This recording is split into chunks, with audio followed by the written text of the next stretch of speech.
Oh, hello. No sign. Oh, Christ alive. That's because I'm like, when you said thumbs up, I kind of thought that you meant like I'd have more than like 3 seconds to get my shit together. Normally, thumbs up is when you're all ready to go. Well, yeah, but you should know better than that. You're right. Boobs, pardon me. You're the Pardon me, special Boobs. case in all the world. Anywho, I'm here. I'm put together. Welcome to the Pinfall Podcast. I'm your host, Liz. If you're listening on audio, you don't know what the fuck just happened. I'm joined as always by my co-host, Marcus, who is giving me shit. Yeah. And speaking of giving shit out for free, this is AEW Dynamite, and Tony Khan gave us a lot of shit for free on free TV. Like, holy fuck. This was a full-ass Dynamite. Yeah, that's a show. Do you know what we're watching? I mean, at this point, I'm so caught up in the excitement. Forgot. But we got a new title, the All Atlantic Championship, announced. We had a casino battle royal. We had, with an unexpected winner, we had Buddy Matthews versus Pac, which was packed full of excitement. We had Will Ospreay and Aussie Open and Aaron Henare show up. We had Hangman Page versus David Finley, which was very fun.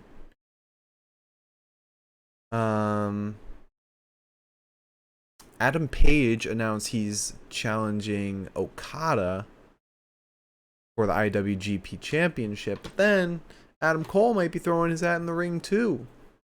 I think AEW set themselves in a position to where they're not sure who's gonna win that match at Dominion.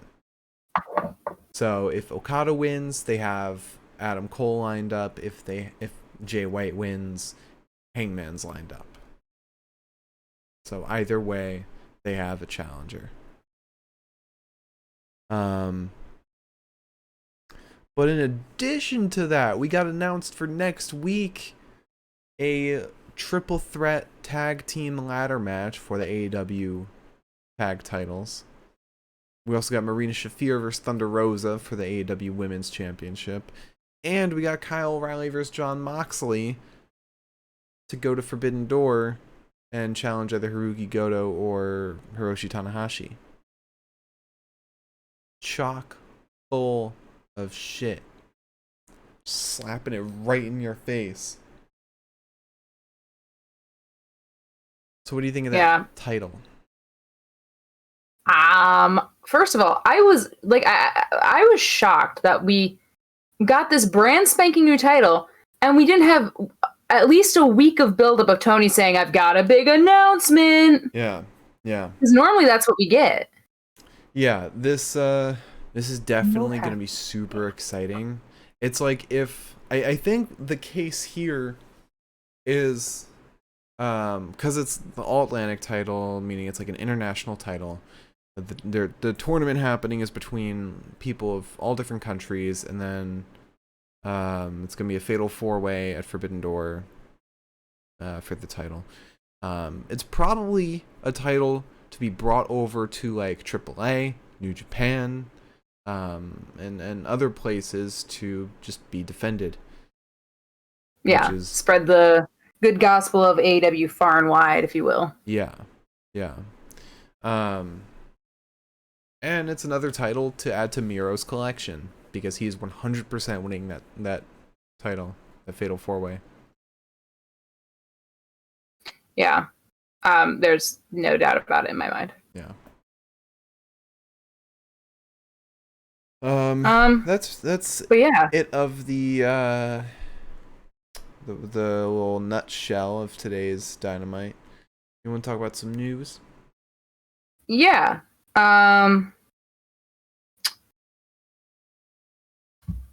Let me get my sign up. Our cat has decided that I am not allowed to move this chair an inch because she is laying right in front of the front of it. Nice. And I was like, oh, good. God forbid anything shifts and the cat is squished. She just wants to be That's a on good you. footrest. It's on you, Punky. Oh, what a baby. All right, the news. The news. The news. The news.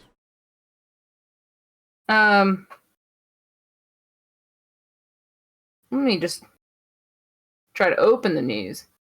Fun fact, you were right about why Pat McAfee wasn't at Hell in a Cell. Sports thing? No, everyone agreed that it was stupid for him to come out for one match. Oh, yeah. Yeah. Because SmackDown only had Corbin versus Moss. So, yeah. Why? So let's start with some WWE news because there's not a ton of news tonight. We already talked about Thatcher going to Noah, which is one of the more interesting pieces of the news in my opinion. However, it is official that Apollo Crews and Commander Aziz are officially on NXT. Hell yeah. Yeah. They will be treated so much better than they were on the main roster. They're going to actually be able to wrestle. And Apollo's dropped his gimmick, so now he's just like Apollo. He's Crews, still got the guy. walkout, though, which is cool. Yeah. The walkout looks really nice still. Also, I'm not going to report on the news that Edge is injured because I'm pretty sure that's fake. Or like kayfabe. Yeah. It was announced on the bump. Yeah. But there are rumors that apparently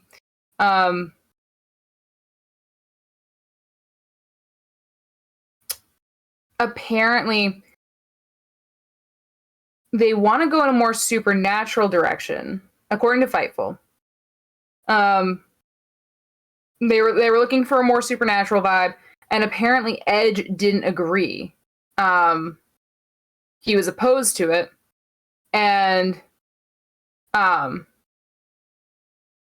there were a couple hours before Raw some reports that there was going to be an Edge Finn something or other. So I guess that Finn's joining is supposed to turn him heel and make it mystical. I mean, that explains why it felt so sudden. And there was nothing in the episode leading up to it. Yeah. But as far as it being supernatural, if that's where they're going to go from here on out, could be interesting. The last supernatural thing they had was Alexa Bliss. And her supernatural moments were the worst parts of her character. Yeah. But you could have a Fiend. The Fiend was cool. Bray Wyatt was cool. They were just booked very poorly. Yeah. But the one moment we did see supernatural stuff of Judgment Day was when Damian Priest vanished from the ring. And that was very poorly done. Right, that was bizarre. And if that's where this is going from here on out, then I don't have much hope. But Finn's got kind of a Midas touch when it comes to things. He's very good at stuff. He's good at stuff, but he has no sway in booking, probably. Yeah. Creative. They were like, oh, people are associating you with Bullet Club too much now. We gotta do something. Imagine instead of Judgment Day, they called it Judgment Club. Next Monday, they're like, it's almost like we're some sort of club. Wouldn't surprise me. Yeah, if you could just leave. Thank you, ma'am. Kat has finally decided that sitting right there is not her best choice. Also, apparently, in some more WWE news, the WWE is no longer including Stephanie McMahon in production emails. Yeah, apparently there's a lot of stuff going on with that right now, apparently. it's like a whole Succession kind of vibe. Like, we might have been playing up the Succession aspects of this whole Vince Triple H situation, but now that this Stephanie chapter has been added to it, it only makes it feel more like Succession. Yeah.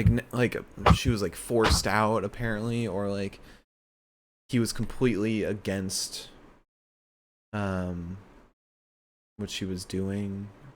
I don't know. Does that make Triple H Tom? Tom? And who's Cousin Greg? Cousin Greg is Road Dogg. Be nicer to Cousin Greg.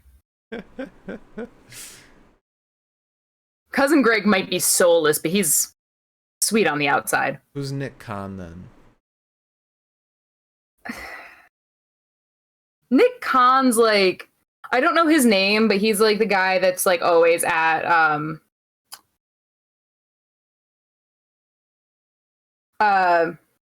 the father's side. Oh dear, I don't know his name anymore. But Frank. He's Frank.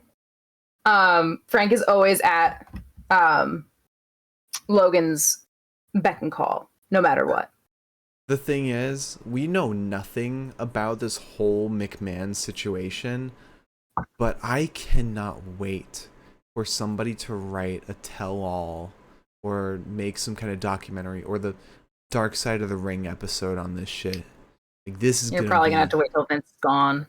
Yeah, honestly. Yeah, probably. It'll probably be Shane writing it. Or Shawn Michaels. But like Shawn Michaels writes as this passive observer and he's like, today this happened. if they write a fucking tell all about this stuff, or like Glassdoor review or something, I'm not much of a reader, but I would read the fuck out of that. Oh yeah. In a heartbeat. Mm-hmm. But apparently up until last week, she was included in these emails.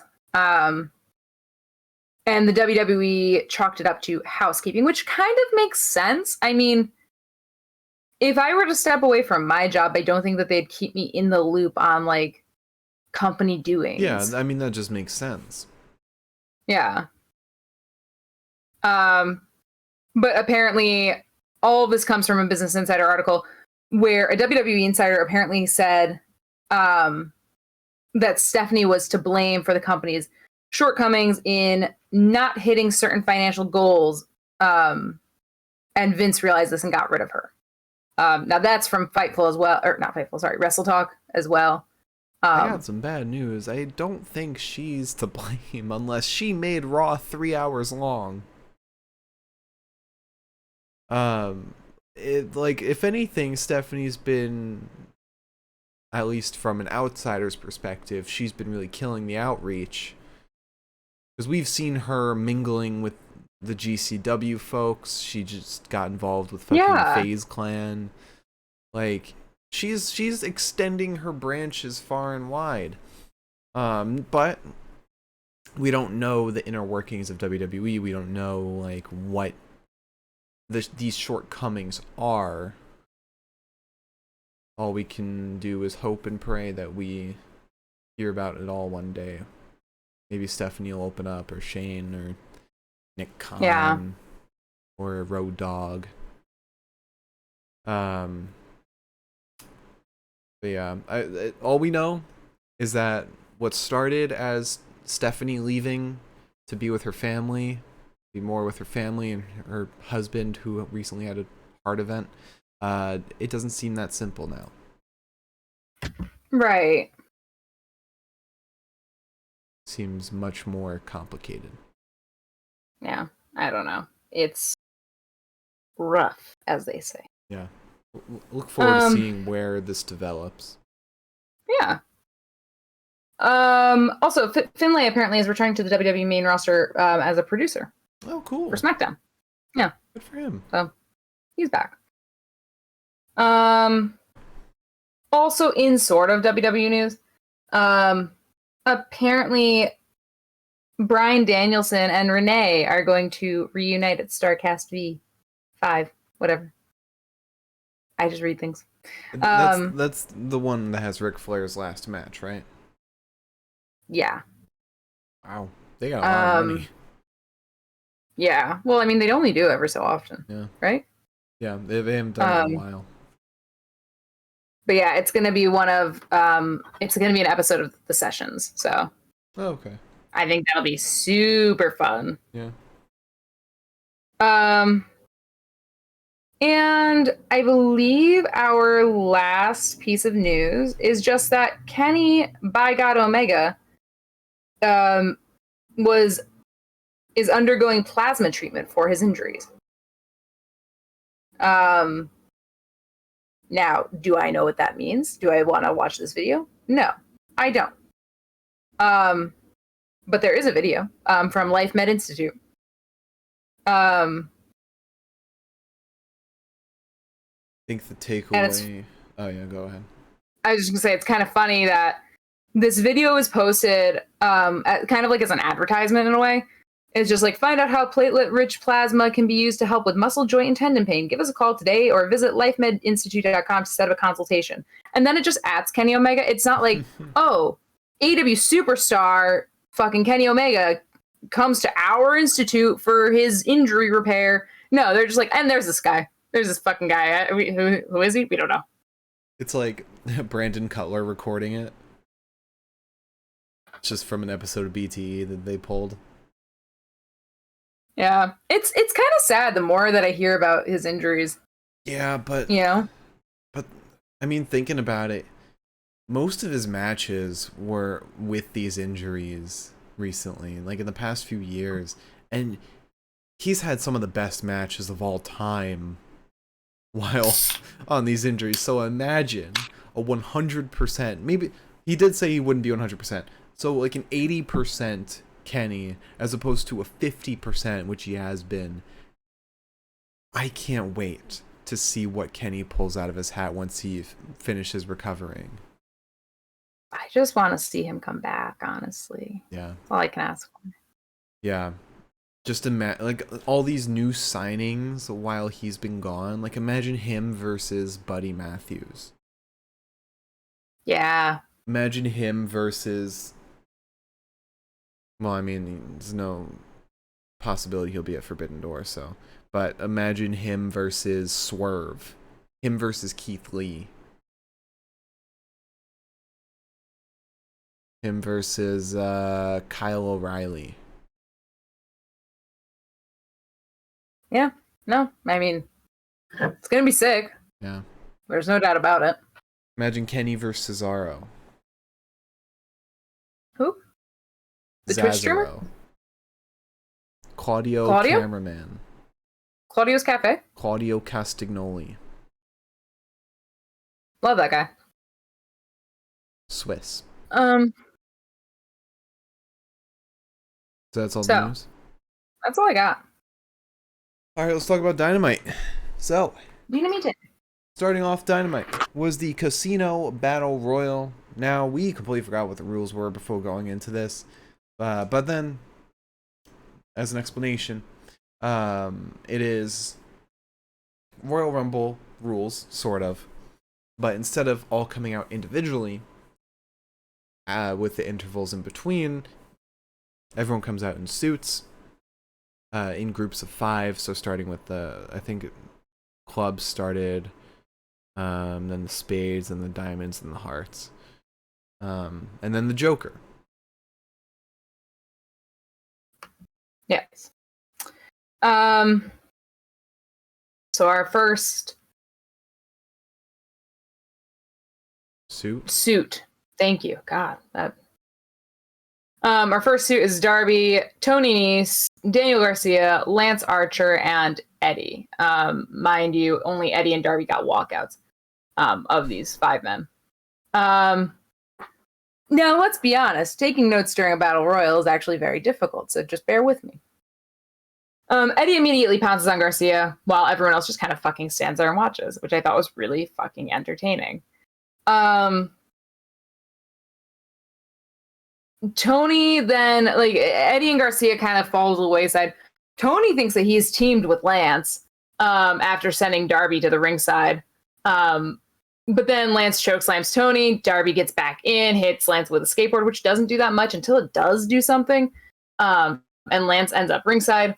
Then Eddie and Darby go at it because Darby goes after Eddie, and Eddie's kind of just like, okay, I guess we're doing this. And Eddie does not fuck around. Eddie launches this scrawny little twerp from coast to coast to coast. Then the next suit comes out, and that's Ricky, Hager, Ray Fenix, Swerve, and Keith Lee. It's just fucking bedlam. Keith and Swerve are attacking Tony. We get a flying uppercut to Tony from Swerve. Tony just gets eliminated first by Keith. And then Lance and Keith start teeing off on one another, and Keith is nearly eliminated, but he eliminates Archer instead. Then the next suit comes out, and it's John Silver, Takeshita, Max Caster, and the Ass Boys. They come out as a trio.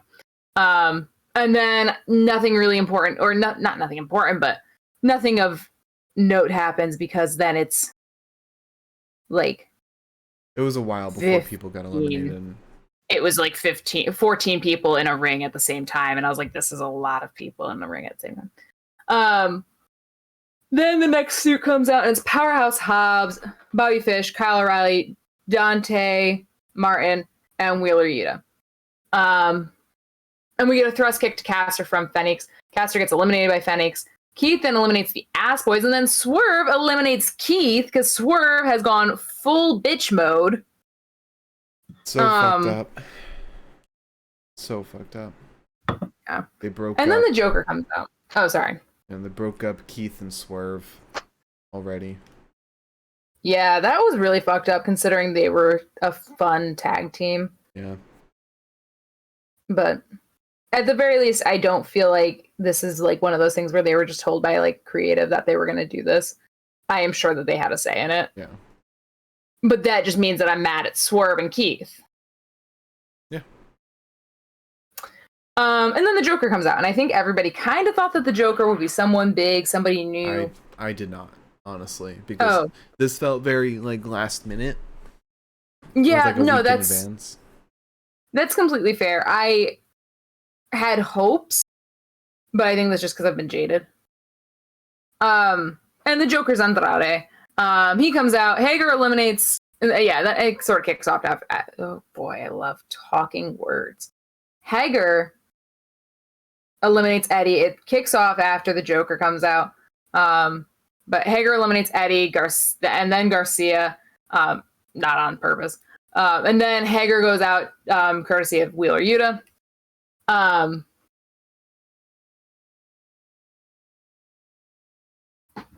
Now, who do we think? Oh, John Silver. I wrote Siler. John Silver gets eliminated by Hobbs. Takeshita is eliminated by Hobbs and Ricky. And Takeshita posted on Twitter that he said that he needs some friends to help him. And I said, me? Then Ricky is nearly eliminated by Dante. Hobbs eliminates Dante. Then Ricky gets eliminated by Fenix. Fenix is nearly taken out by Swerve, but no dice. Swerve and Darby start going after Andrade. Bobby takes on Swerve and Darby, only to get dropkicked by Swerve, who's kind of like, he throws you a little bit, because like he eliminates Keith, and you're like, oh, he's a heel now, like he's turned. And then he starts teaming with Darby, and you're like, oh, he's not a heel. And then time goes by. Bobby gets eliminated by Darby, and then Swerve takes Darby out. And then he's taken out by Andrade. And then it's Andrade, Fenix, Kyle, Powerhouse Hobbs, and Wheeler Yuta. We get a DDT to Andrade from Fenix and an arm drag and a stomp, and someone's got to fucking put like a balloon weight, a paperweight on this man. he's just insane to watch. And then he proceeds to beat the piss out of Andrade. Hobbs kind of takes issues with this. He hits a spinebuster to Fenix. Then Yuta takes out Hobbs. Fenix is just like clinging on for dear life. Takes a couple teeth from Andrade, and then Fenix is taken out by Andrade after a crucifying low blow. Yeah. Mid-air, just flap. And I said, oh my God. Gotta be like one of the first mid-air low blows. I've never seen that before. Not once. Low blows. And I've watched quite a bit of wrestling. Then we get Andrade and Kyle taking on Yuta. Yuta eliminates Andrade, and then Kyle eliminates Yuta, which sort of took me by surprise because I sort of thought it was going to be Wheeler. Yeah. I thought personally it would be Andrade. He seemed like the biggest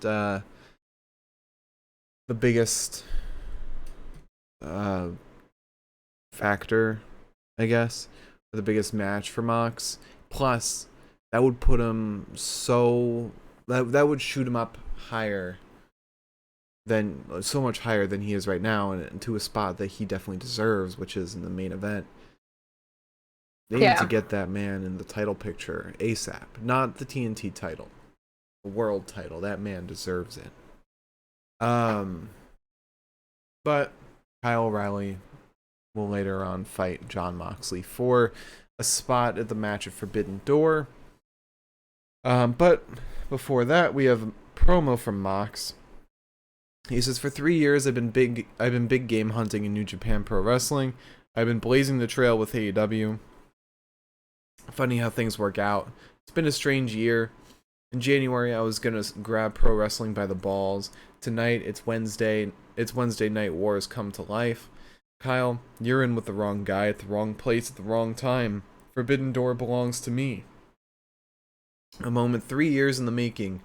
In one foul swoop, this entire sport belongs to me."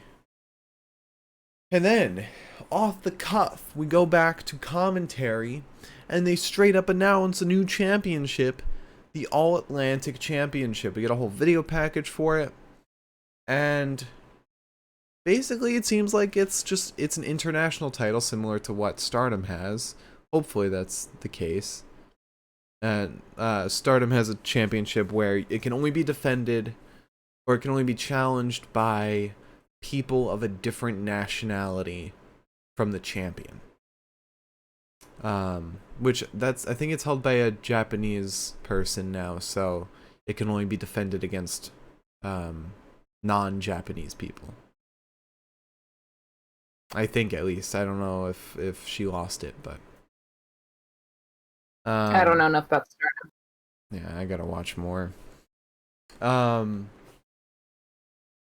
So that's very cool. They also announced a tournament bracket going on right now and revealed that Buddy Matthews versus Pac would be one of those matches. So it's going to be 4 matches, 4 singles matches that will lead to the winners going to a fatal 4-way at Forbidden Door. And I actually have the bracket here. I thought I did. Oh. But it's on one side, it's Malachi Black versus Penta Oscuro. Okay, here it is. 2 wrestlers from New Japan. Now, because of how this tournament is, actually, I'll wait to get to that until I mention the rest. Buddy Matthews versus Pac, as I already said. And then Ethan Page versus Miro. And then the New Japan side.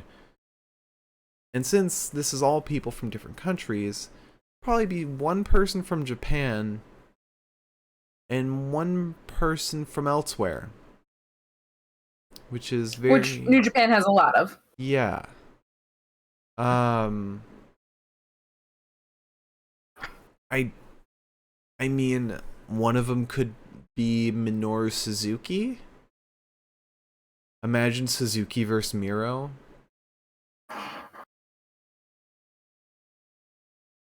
That'd be scary. Now, as far as not Japanese, not American competition. There's Jay White. Right, New Zealand. But I don't think it'll be him. I think he's got bigger fish to fry. He definitely does. There's Francesco Akira, who just joined. I think if he's in this tournament, he's gonna get squashed. I mean, they could get an American, I think, because there's no Americans in this tournament yet, so maybe El Phantasmo. No, he's Canadian. Oh. That side of the bracket's filled. And Ethan Page is Canadian, so it's not him. Aaron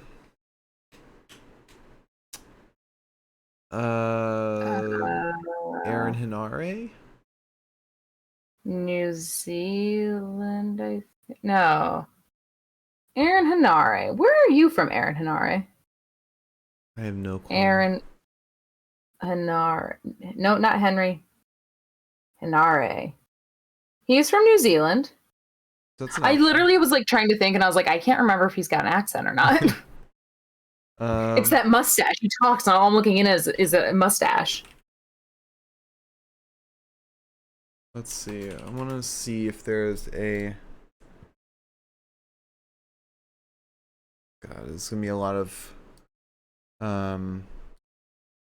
strong people. Maybe I'm not sure the other Samoan. GOD's Samoan. Nope, they're Tongan. Is that it? Yeah. Tama Tonga is a Tongan American professional wrestler. Okay. Born in Tonga, though, so technically one would be able to argue. Okay. Quite handily. I hope one of these competitors is Dick Togo. That would be amazing. You are just obsessed with Dick Togo. That's what that is. Dick Togo versus Miro. That's a big money match right there. And Dick Togo wins. Where's Hiromu from? Japan. Why are you asking? Because I feel like he's from Tokyo. Yeah, he is from Tokyo. Okay. Jonah is a possibility. New Zealand again. Well, yeah, but it's gonna be one Japanese person, and yeah, that's true. Jonah could fit in well. He could fit in real well. Imagine it's Leo Rush. How funny would that be?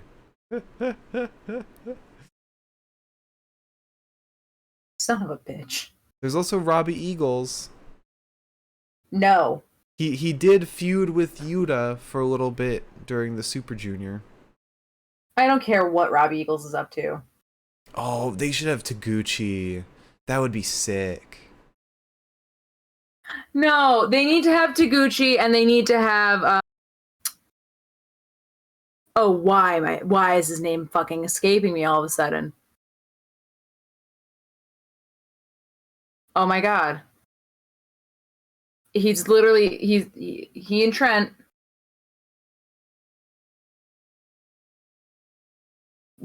Rocky Romero. Roppongi Vice. Yeah. Taguchi and Rocky Romero need to reprise their roles as best friends, even though they kind of had a falling out. Well, what was their tag team name? Teachers or something? It was like something Teachers. Yeah, I think it was Super Teachers.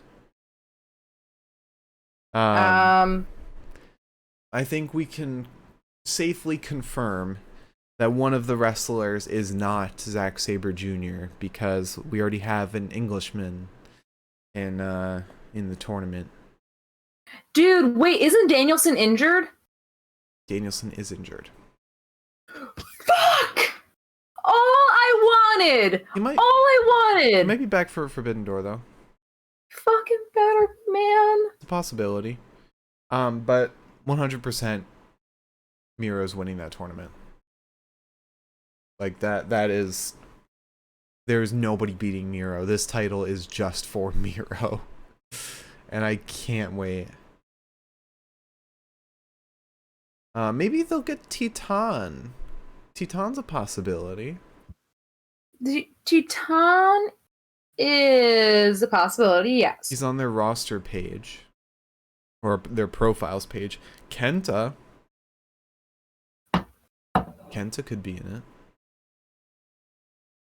But anyway, we're straying too far. We're talking too much about something that's guaranteed to be Dick Togo. So after that, we had Buddy Matthews versus Pac. Okay. Also, it is noted that Danielson did get banged up during the Anarchy in the Arena match at Double or Nothing. But it is believed that he will be back in action for Forbidden Door. Hope so. This man has been talking nonstop about wanting to beat Zack Sabre Jr.'s ass. He deserves as much. Anyways. Also, it gives me my favorite pairing, which is a Gemini and a Leo. Chaos. Okay. So it's really a war of attrition, if you will, for a lot of the beginning of this match. A lot of lockups, a lot of scooching around each other. Pac's fucking around. Pac dives out of the ring instead of... It looks like he's going for like a tope suicida, and then he just kind of slides out, and it's like, Pac.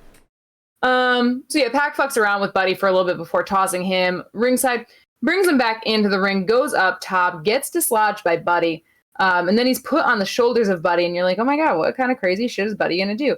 Buddy then, purposefully, slips off the ropes, dropping Pac, top buckle, abs first, and I was like, oh, not what I was expecting, but almost worse, somehow. We then get a tornado DDT to Buddy over the ropes. This was about, during the commercial break, I think. I don't know. And really, they're just so well suited for each other. It's like the same man fighting. It's like fighting your reflection. It feels like they're the same person. Mm-hmm. So we get some strikes to the already achy chest of Pac. He gets a few of his own on Buddy, and then gets an uppercut for his trouble. He super kicks Buddy. He hits a pump knee, and then a lariat just sends Matthews to the ground. Buddy ends up getting up pretty quickly. He goes up top, or he's kind of placed up top, I guess. Pac goes for maybe a superplex, something like that. Instead, Buddy flapjacks Pac off the top, hits him with a sunset flip, and then a Liger bomb. And that was nasty. That was a nasty little move. Oh yeah. Pac is then put in the corner. He kicks Matthews, hits him with a, dare I say, poison Rana. In that Pac made contact with the ground when he was already past the, well beyond past the rotation. He landed full chest flat down on the ground. I was like, damn, that's nasty. Pac then goes up top, and you can kind of tell, this was the moment I knew. I was like, oh, he's winning. Because he kind of goes up top and takes a little breath, and then he hits the Black Arrow and wins. Good for him. Yeah, Black Arrow's super, super cool. But it's a shame we didn't get Buddy's finish, because that is even cooler. What is this finish? It's that torture rack, twisting kind of move. I don't know how to describe it. It might actually be. I'll have to look that up. Buddy Matthews. Let's see. Is it on his Pro Wrestling fandom page?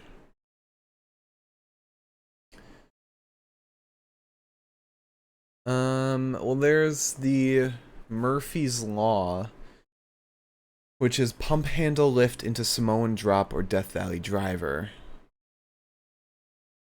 Which I think that's kind of it. But he has another move called the Murphy's Law, which is a running brain buster.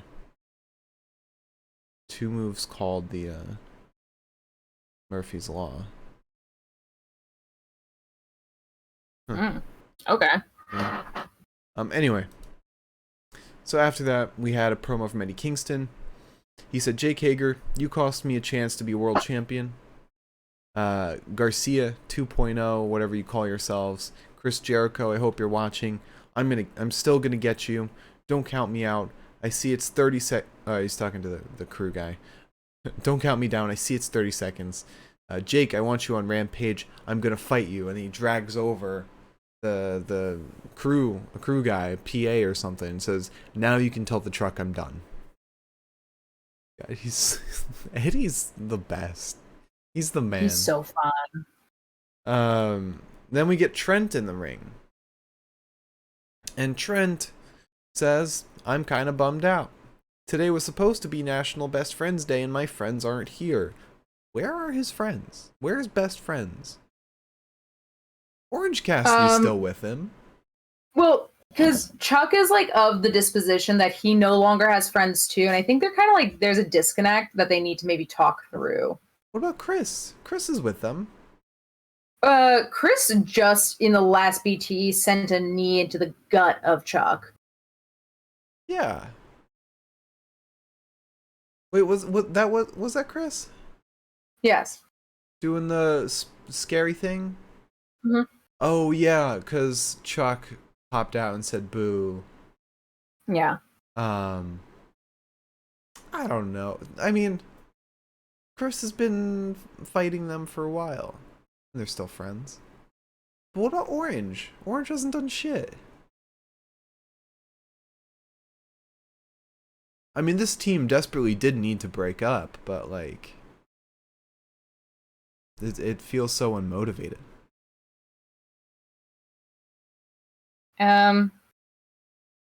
Yeah, it sort of just feels like it's sort of like when you're in college and you got a group of friends and then you graduate And just dissolves. and you guys all move and nobody really gives a fuck to make an effort.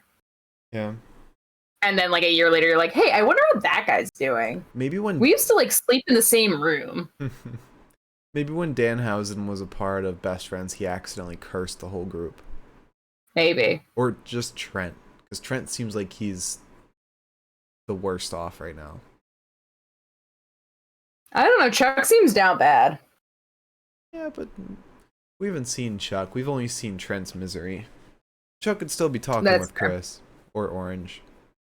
That's true. Like Trent's down so bad that Rocky's not even hanging out with him. Rocky's busy. Sure he is. So he says, something else is bothering me.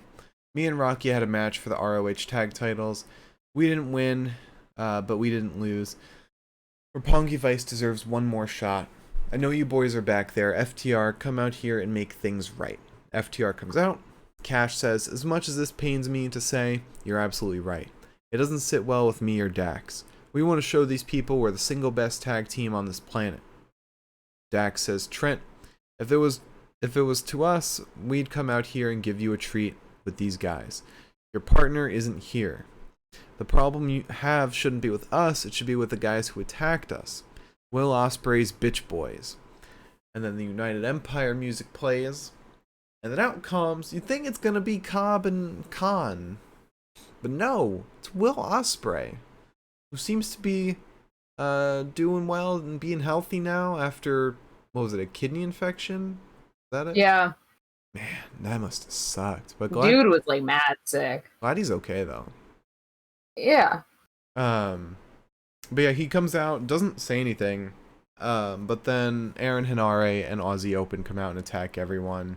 Will Ospreay joins them, and it's just a brutal beatdown before they do the little pose. How do you do the pose? Like,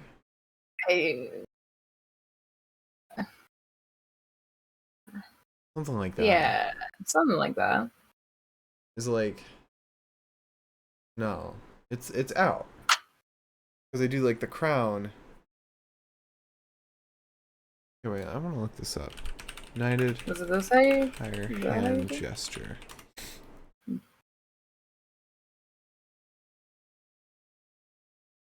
Okay, that's not what I... United Empire hands. Oh, it's like... No. Why is this such a horrible angle of it? Has nobody taken a picture of this?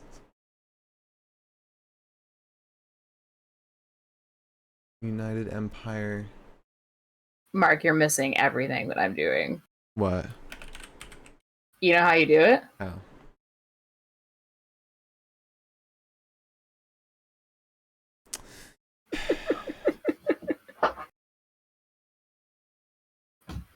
I don't think you appreciate me quite as much as you should. Also, there's something about this chair, and it's been captured on camera a couple times now, where I lean back just right, and it sort of feels like I'm like falling in the chair, and I'm like. Anyways, while you look this up, can I do anything? I'm so close. I could feel it. Because they do it after every match. How does nobody have a picture of it? Ladies and gentlemen, I'm sorry that we'll be here for the next 20 minutes. Whatever. I'm giving up. I'm giving up. Stupid. How does no one have a picture of this? Well, as Adam Cole said, it's supposed to be difficult. We don't want just anybody doing it.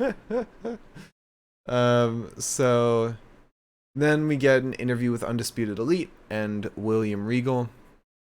Regal says, Kyle, Bobby, I taught you both many things, but this is Jon Moxley. He sends a shiver down even my spine. Are you sure about this? Are they gonna miss you? Alright, he talks about their family. Are they gonna miss you? I'll be on commentary as I see you get your head cracked open. Regal walks out and Kyle says, I've got all the momentum in the world right now. I beat Darby. I beat the Battle Royal. He beat someone else. I can't remember. I came to AEW to fight the best in the world and fight for the title. Adam Cole legit says, you got this, Kyle, but I'm going to leave for commentary. He's like, good job, buddy. Bye. Yeah, he's like, peace. I'm out.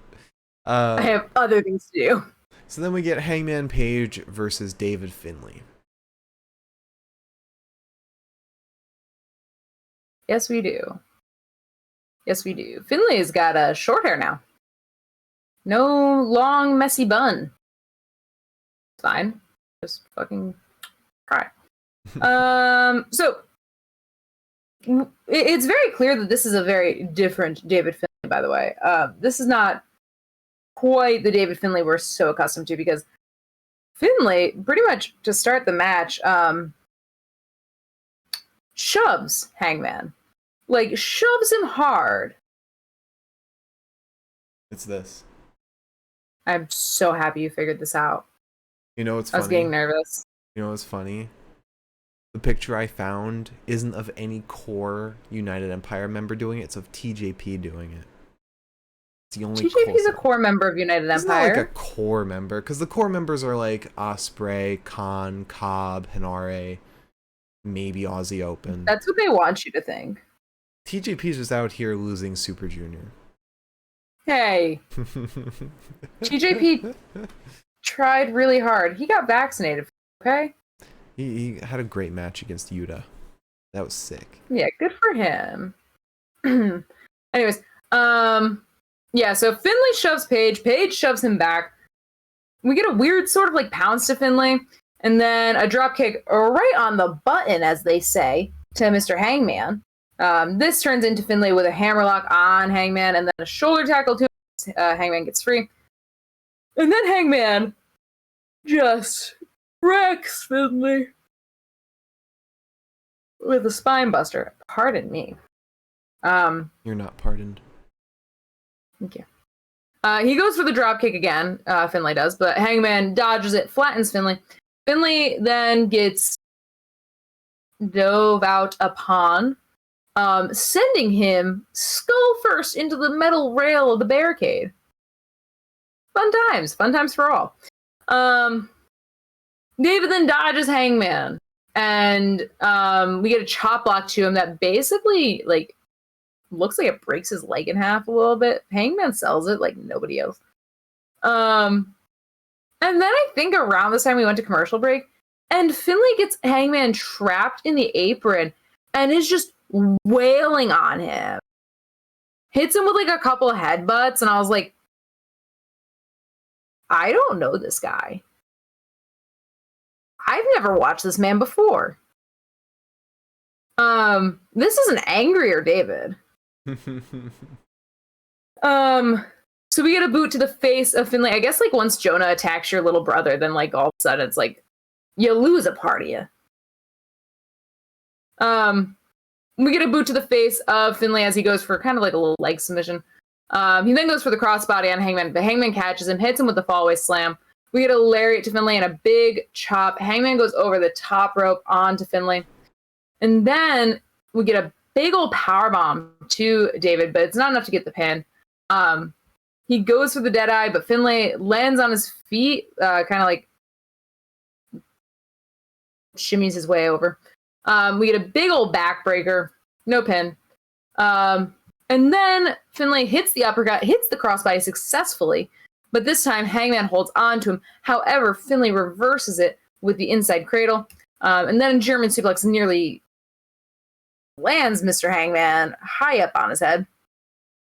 But eventually a lariat to Finley is set in, and then we set up for the buckshot. That's successful. Hangman wins. Nothing happens. Yeah, I'm surprised there wasn't any Bullet Club shenanigans. Especially with Juice Robinson. Because, like, Finley was kind of, like, a weird choice anyways, because, like, if you're asking me, like, I guess Finley is a pretty good representative of New Japan. That's not fair. It's just, he wasn't, like, my first thought when Forbidden Door came up, just because he was doing so much Impact, and then he was so much strong, and it doesn't seem like the strong guys are being quite as featured. Well, you know, in this Forbidden Door thing, I guess the LAW has been. I mean, they've got to hype up the show with matches, and Finley's a good guy to where he's not going to be on the main card having matches, but he's big enough to where he would be a draw and hype up the event, but he could also eat a loss to Hangman. Yeah. But then, obviously, something does happen, but in the form of a promo. Yes. So Hangman gets on the mic, and Adam Cole's pissed about that alone. And Hangman says, "There's a lot I want to say about the AEW World Champion, but tonight is not the night. I wasn't in the Battle Royal, and it doesn't look like I'm getting a title shot anytime soon. But since that's the case, I remember there's not only one World Championship in pro wrestling. So the last Sunday in June, Forbidden Door, I want the IWGP World Heavyweight Championship, and I want Okada." Adam Cole teaches us a little bit, smartens up Adam Page, and he says, "You've got to be kidding me. Are you that delusional? Okada might not even be champion. Maybe it's Jay White. But you didn't even think about that, because you don't think like a champion. Newsflash, you aren't a champion. You lost and I won the Owen Hart tournament, meaning I've been on a roll and nobody's gonna stop me. If anyone's getting a shot, it should be me, because I am the new franchise player. Your time has come and gone. Whether you or anybody else wants to admit it, AEW is all about Adam Cole, baby. So I suggest you stay out of my way. That's not cowboy shit, that's a promise." Oh man, either one of these matches, Cole and Okada, Jay and Hangman, even if it's like a triple threat, Cole, Hangman, and Okada, it's gonna be so good. Good. But I'm hoping Jay White walks out of Dominion with that title. I'm really hoping. It'll be the first time this title reign I've rooted against Okada. I know you've already rooted against him. But we then have an interview with Thunder Rosa, and she said, "I'm issuing a challenge for the first time as champion." But before she can issue it, Marina Shafir walks in. Thunder Rosa said, "Do you have a problem?" Marina says, "I'd like to be your problem, and I'm asking you if you can solve me." What kind of fucking riddle is Marina Shafir walking in with? It's like she's the fucking bridge troll in Monty Python. Oh god. So then we have an interview with Wardlow in the ring. Wardlow said, "Welcome to Wardlow's world. I asked not to take part in the Battle Royal. Reason being, CM Punk is our champion. If I'm not making him tap or pinning his shoulders, I don't want to get it. So heal up real quick, champ, because I'll be waiting for you when you get back. There is a title I do want, a title that few men have carried, that brought a great amount of respect to it. But since then, there's been a few men that diminished it, and your mind went straight to the never openweight title. Wardlow My head fucking Evil. My head just filled with an image of Evil, and I was like, oh wait, he's not the champion anymore. Well, no, he just, the way that Hangman said, like... Hangman? You mean Wardlow? Wardlow. Sorry, I'm stuck in the past. The way Wardlow said that they had diminished it didn't sound like it was like today they were diminishing it. Like they had done so. Turns out there's a lot of title diminishing going on. Yeah. But little did I know. I would pay good money to see Wardlow versus Evil. Or even Wardlow versus Dick Togo. I wouldn't pay any money at all. I would ask to receive money to watch Wardlow versus Tama Tonga. That doesn't sound like a good match at all to me, honestly. Because you know 100% Tama Tonga's winning and it's gonna be bullshit. Wardlow, there's a chance he could beat Evil. And that would be hilarious. I would watch Wardlow versus heel Tama. Just imagine Dick Togo coming behind Wardlow with a chair and Wardlow just no-sells it. Or he can't even like reach up to Wardlow's neck for the garrote. That would be actually really fucking funny. Now that I think about it, that would be hilarious. Show's wrench isn't strong enough for Wardlow. The only thing that he hits him with the wrench bends. The only thing that's strong enough to take him down is the title belt. Pro wrestling's strongest object. So he then continues. He says, it's a title I've thought about every day. I want the TNT title. It's time for a change around here. Scorpio Sky walks out, and he's taking his shirt off. He's ready to confront Wardlow, but Dan Lambert and Ethan Page run after him, stop him from getting in the ring. Wardlow says, if your boy's got a bum knee, I've got all the time in the world. I'll wait until you're 110% ready. And then speaking of Wardlow, we had a promo after that from Mark Sterling, who says, you shifted your focus, but you don't understand the big words coming out of my mouth. And these people might not get the money they deserve, talking about his clients, the security guards. So you can face me in the court of law, or you could wrestle 20 of them live on TV in an elimination match next week. Obviously, we know what he picked, because booked was Wardlow versus 20 plaintiffs. That is going to be so funny. I'm super excited for that. Next week is going to be so great. Because you got that, you got Ortiz versus Chris Jericho, you got the triple threat ladder match. It's gonna be so great. But after that we get a promo from the Young Bucks. Nick says, Matt says, what a week it was last week. In LA we beat the tag champs clean as a whistle, then we beat the biggest rivals ever.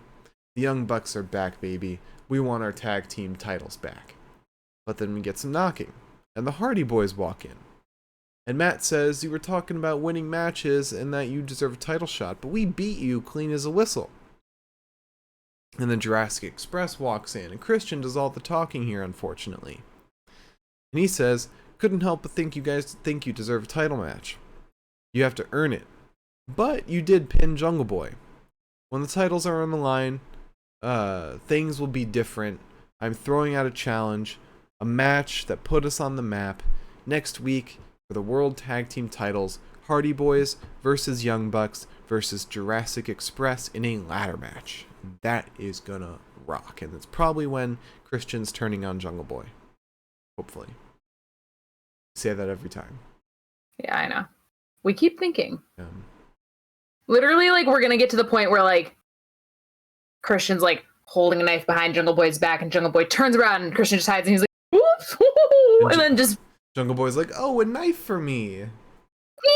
Thanks. Luchasaurus is just standing there like, have you really not picked up on this yet?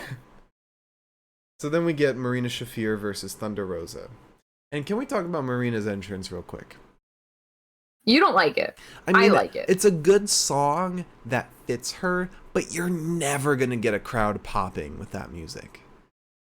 You're not going to be able to hear the song when people are talking at a normal volume. It's like, yes, this would be great for like an indie show. This would be great if it was NXT. But in a big arena, I don't think it works.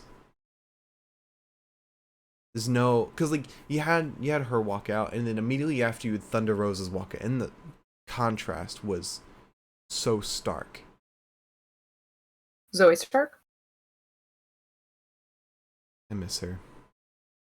Yeah, I know you do. Anyways, so Marina starts smacking Rosa into a corner after winning their long and intense lockup. We get a double wrist lock on Marina. Marina ends up getting up with a chokehold, though. And Rosa kind of powers out of that. They exchange a few chops. We get a few short arm hip attacks, if that's what we want to call them. Basically, just Marina shoving Rosa into her. Then we get a snap suplex to Thunder Rosa and some lariat to Marina against the ropes. We then get a drop kick to the spine of Marina, and then the entire chest just shoes, and I was like, oh jinkies. Yeah. Oh yeah. Then Rosa hits a sort of modified Death Valley driver to Marina, and where I thought we were going to have a match, we get a roll up as the win. That was the pinning combination, baby. But it does kind of protect Marina. It's not super clean. It annoys me, but it does. Marina's definitely somebody that has potential to be main event wherever she goes. So maybe they're keeping that option open with this. Mm-hmm. But I definitely don't think she should have had this title match. Like, they should not have booked her. Because last we saw Marina, she lost to Jade Cargill. Yeah. And that doesn't make sense. Why would you lose to the mid-card champ and then get a match with the main event champ? Who would book that? There's so many women in the AEW roster. Give one of them a shot. Give fucking who's someone that that's not like a big player give like the Bunny. Yeah, give the Bunny a title shot. Penelope's injured. I always forget that. Yeah, I do too. Give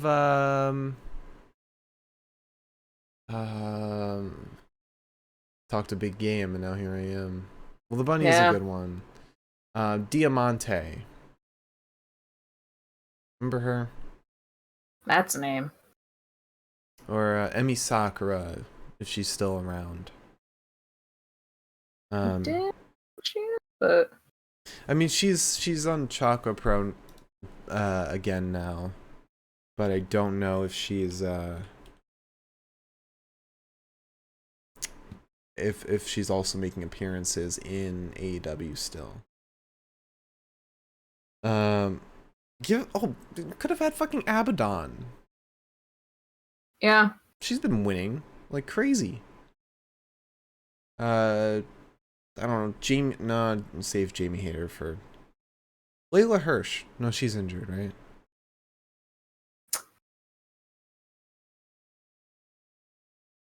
Yeah. Yes. She like hurt her hip or something. Okay. Yeah, Marina, Abaddon, or the Bunny, one of those two. Because unfortunately, the Bunny's not going to get a serious feud against Thunder Rosa anytime soon, if ever. Or Abaddon, for that matter. Yeah. So then we get an interview with the baddies. Stokely says, last week we had an issue with Athena, and we confronted Athena when Chris and Anna Jay, or when Anna Jay and the other one got in the way. What was the name he said? Oh God, Chris Santander or something? Yeah. So Red Velvet and Chris Statlander will have a match on Rampage. That's the short of it. Yeah.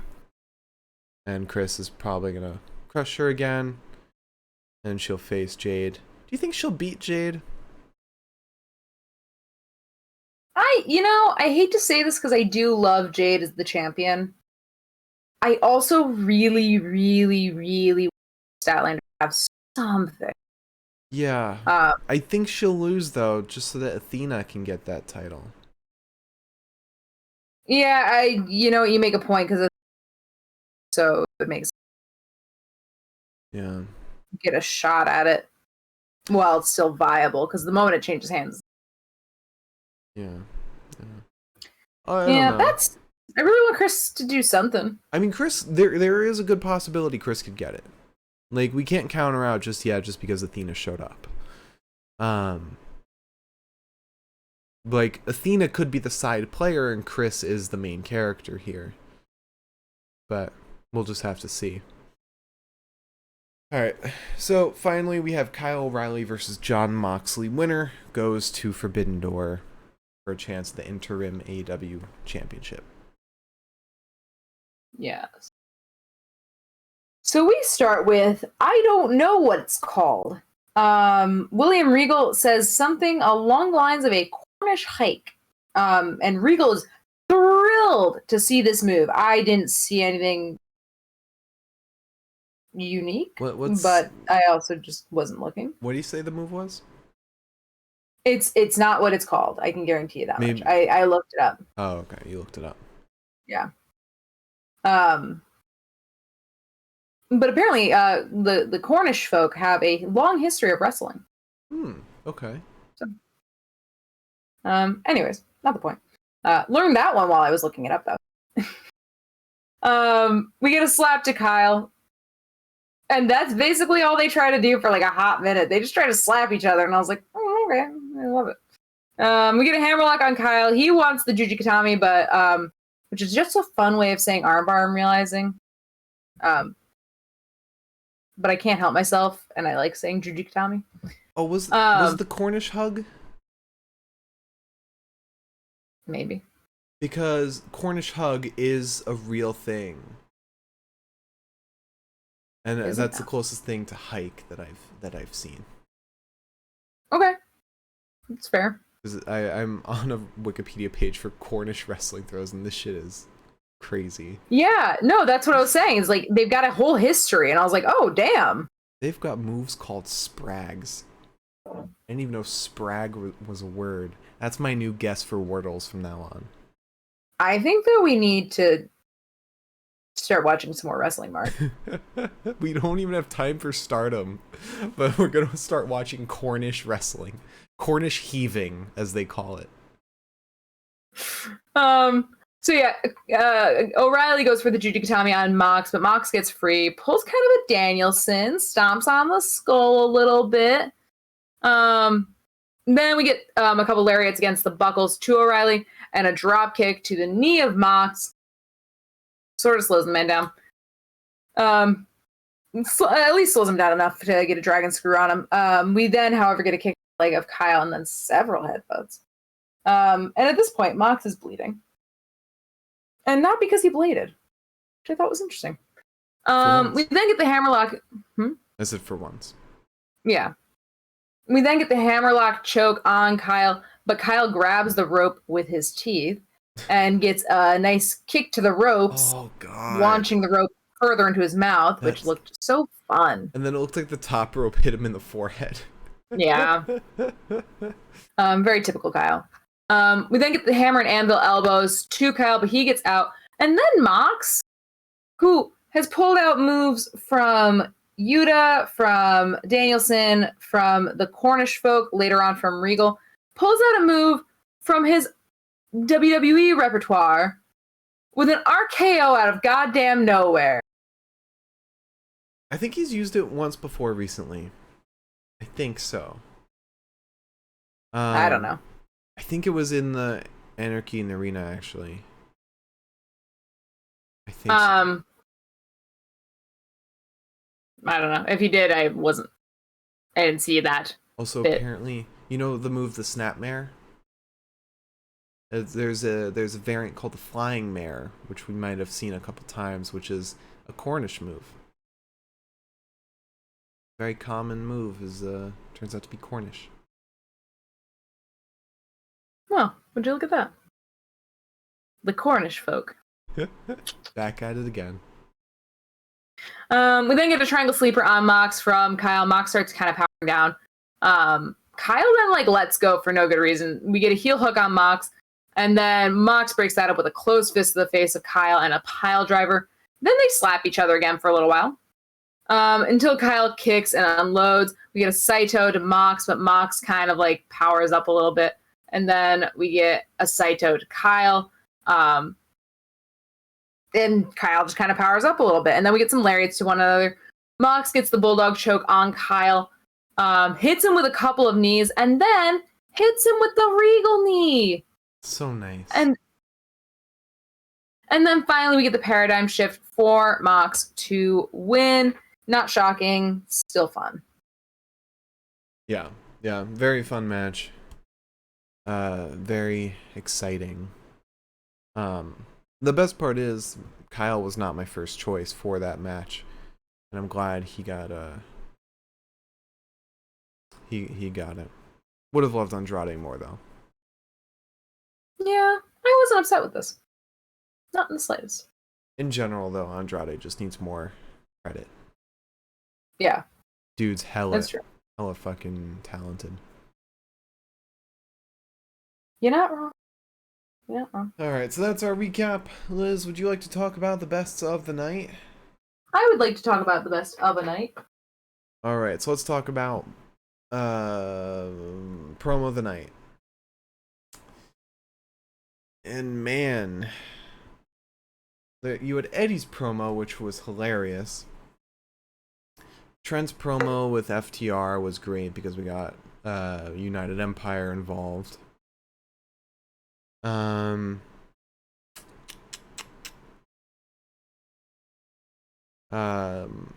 I liked Hangman's promo with Cole, but I mostly just liked it for Cole and his response. Because it's just hitting Paige with reality. Mm-hmm.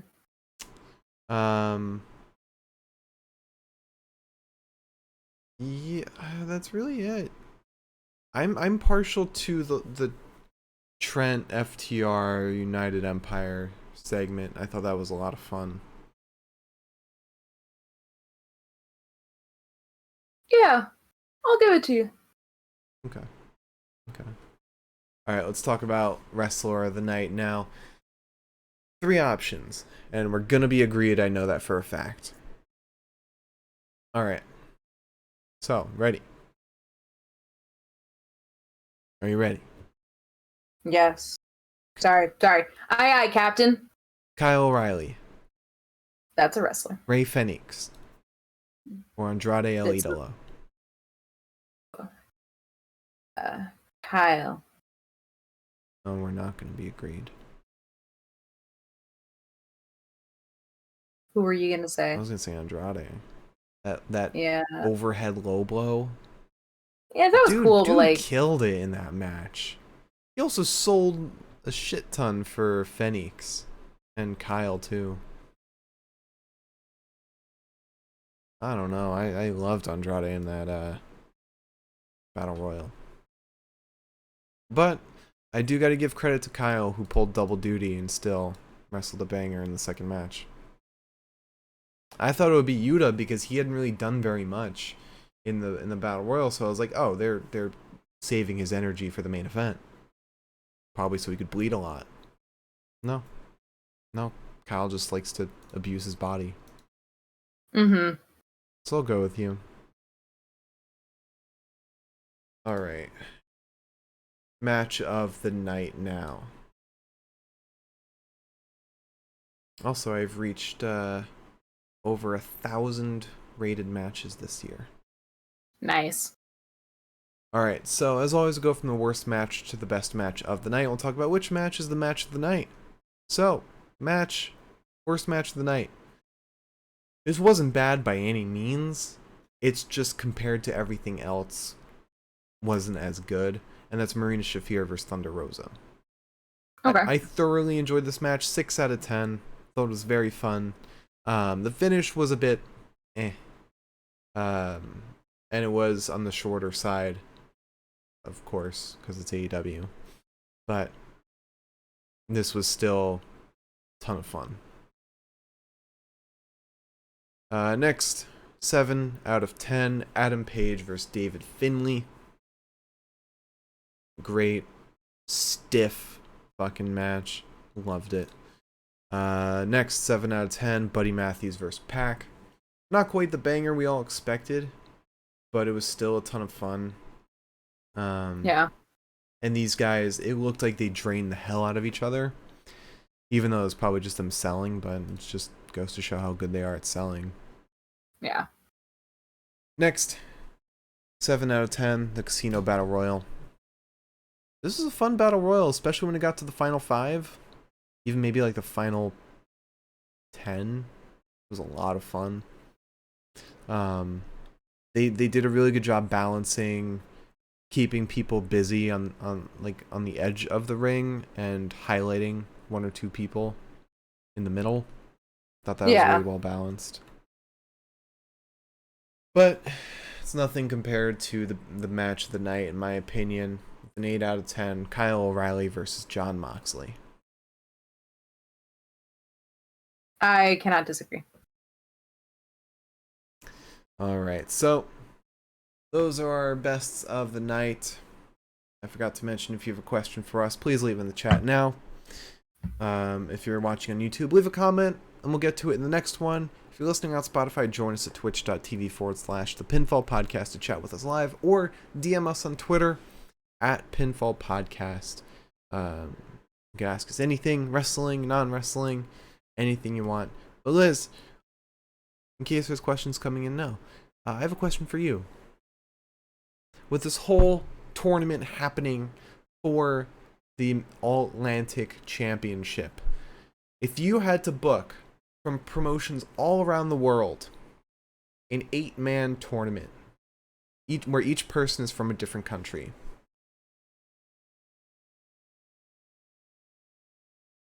what would you do? All right. Who would you book? So the only one I'm going to give you a real match for is Danielson and Sabre Jr. because that's all I want. So okay, that's all I'm fucking asking for. So you got an American, you got a Brit. Yeah. I'm not actually going to tell you how I book the other people. Okay. But that's just the one match I can think of. Okay. You know, for my Mexican contingent, I believe he's Mexican. I know he wrestles in Mexico, so I could be wrong. But I think I want Hijo del Vikingo. Ooh, okay. Okay. I think that could be fun. Then. So it's 3. Yep. You know what? I'll give it to him. I'll let Robbie Eagles in. Is he Australia or New Zealand? I believe he's a Kiwi. Kiwi? Yeah. Then. Gotta think of some other wrestlers. You're forgetting a lot of we'll Europe. Put Kenta in. Kenta? We'll put Kenta in. Japanese? Yeah. Europeans. They exist. They do. There's a couple of them. Wrestling. Quite a few. Oh, well, we'll get Phineas. We'll get Phineas in there. He's Irish. Ireland. That's different. There you go. Let's get something funky, something fun. What other wrestlers are there? You want countries? Yeah, let's think of some countries. Russia, Bulgaria, China, Italy, Netherlands. I'm trying to not pick people that we've already talked about or people that are already in the... Right. Spain, France, Scotland. We could put Drew in there, but I feel like I've got so many United Kingdomers. We got Canada. Are people from Canada? Who's from Canada? Ethan Page. Oh, well, we'll put Marina Shafir in because she's from, what is it, Romania? Is she? Like, is she actually from Romania? I think she was born in, let me look at it. I know I'm getting the country wrong, but, or I might not be getting the country. Moldova. So are you She was born in Moldova. Are you including Drew or not? Nah, we got enough. So you got 7. We'll get Moldova in there. And then we will get...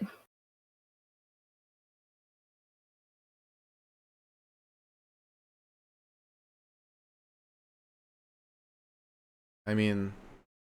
They are not going to be booked together. I want this to be very clear that these two women will not be booked in the same match. They will be booked... opposite sides of the bracket? Yeah. The Bunny. Canada. Okay. All right. Toronto, to be exact. All right. I'm surprised you left out one very big wrestler from Russia, or is he from Russia or Ukraine? Besiege Bar, Ilya Dragunov. Russia. Russia. Didn't think about him, actually, funny enough. You said Russia, and I said Layla Hirsch, and I was like, she's in... Well, that sounds like a fun tournament. We'll have to book it. Get your money. We gotta pay these people. How doable is that? Find out their day I'm rates. thinking... no, I'm not gonna say. Because that's a weird thing to say. Maybe it's something that I can pull together in 2K22. I have been thinking of doing like a World Cup in 2K22. Ooh! Oh, we could both do World Cups because that would be super fun. Yeah. And we've got some multicultural folks. Yeah. You've got Finn. I've got Buddy. I've got Cesaro, Sheamus. Yeah. Well, they're both Irish. Never mind. Sorry. Cesaro. I've got Kenny. He's Canadian. Surprised you didn't put Kenny in there. As you're Canadian. I'm letting Kenny rest, okay? Who the fuck else do I have in my roster? What the fuck? Oh, I've got Asuka. You do have Asuka, but you can't. In 2K22, you couldn't do mixed matches. Yeah, let's not. It'll make me mad.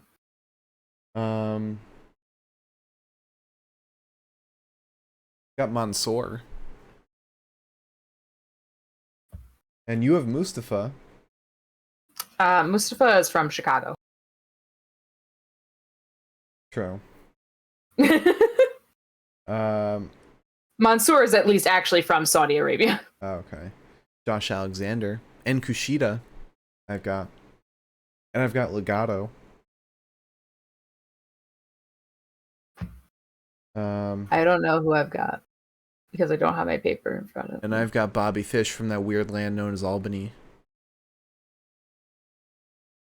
Hey Liz, you want to close out the show?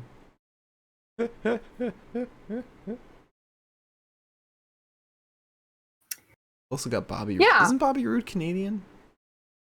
Yes. Okay. Remember, he wasn't in WWE because he got trapped in Canada. Oh, that's right. Just like, didn't somebody else do that? Mike Bailey.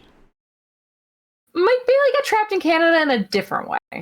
Trapped nonetheless. In a more legal sense of the word. Trapped nonetheless.